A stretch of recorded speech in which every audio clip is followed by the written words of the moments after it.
أعوذ بالله من الشيطان الرجيم بسم الله الرحمن الرحيم পরম করুণাময় অসীম দয়ালু আল্লাহ নামে শুরু করছি।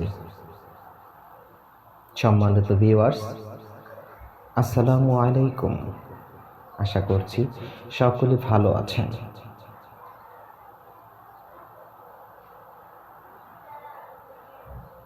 সন্তানের উত্তম আচরণ ও শ্রদ্ধা পাওয়ার সবচেয়ে বেশি অধিকার হচ্ছে মায়ের।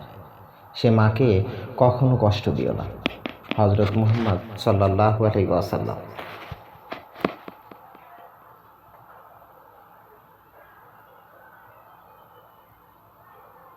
এমন এক সময় আসবে যখন মুসলমানদের জন্য ঈমান ধরে রাখা জ্বলন্ত কয়লা হাতের মধ্যে রাখার ন্যায় কঠিন হবে। বিশ্বনবী হযরত মুহাম্মদ সাল্লাল্লাহু আলাইহি ওয়াসাল্লাম। তোমরা সিজদায় বেশি বেশি দোয়া করো, কেননা সিজদা হচ্ছে দোয়া কবুলের উপযুক্ত সময়। মুসলিম শরীফ। যেই মন তোমাকে ঘর থেকে মসজিদে নিতে পারে না, সেই মন তোমাকে কি করে কবর থেকে জান্নাতে নিবে বলো?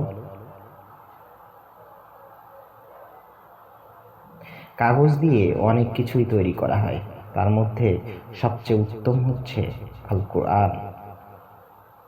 মৃত্যুর জন্য সর্বদা প্রস্তুত থাকো, কারণ মৃত্যুর দূত তোমার পিছনে দাঁড়িয়ে আছে। তার ডাক দেওয়ার পর আর প্রস্তুত হওয়ার সময় থাকে না। হযরত আলী রাদিয়াল্লাহু। বিপদে কেউ পাশে না থাকলে হতাশ হয়ে পড়বেন না, কারণ কেউ না থাকলেও মহান আল্লাহ আমাদের পাশে আছেন। লা ইলাহা ইল্লাল্লাহু মুহাম্মাদুর রাসূলুল্লাহ সাল্লাল্লাহু আলাইহি সাল্লাম। ঘুমানোর আগে আল্লাহর কাছে মাপ চেয়ে নেবেন। হতেও তো পারে আজ আপনার শেষ রাত। এই বেঈমান, যে খাঁচাতে থাইকা শিখলি প্রেমের মানেটা, সেই খাঁচাটা ছাইরা যাইতে কষ্ট পাইলি না? ডান চোখ হতে বাম চোখের যতটা দূরত্ব মৃত্যু তার চেয়েও নিকটে। হযরত মুহাম্মদ সাল্লাল্লাহু আলাইহি ওয়াসাল্লাম। একদল জাহান্নামীকে কিয়ামতের দিন জিজ্ঞাসা করা হবে, কেন তোমরা জাহান্নামে প্রবেশ করানো হলো? তারা বলবে, আমরা নামাজ পড়তাম না। সূরা আল মুদ্দাসসির আয়াত 42 থেকে 43। তোমরা সত্যকে মিথ্যার সাথে মিশিয়ে দিও না, এবং জানা সত্ত্বেও সত্যকে তোমরা গোপন করো না।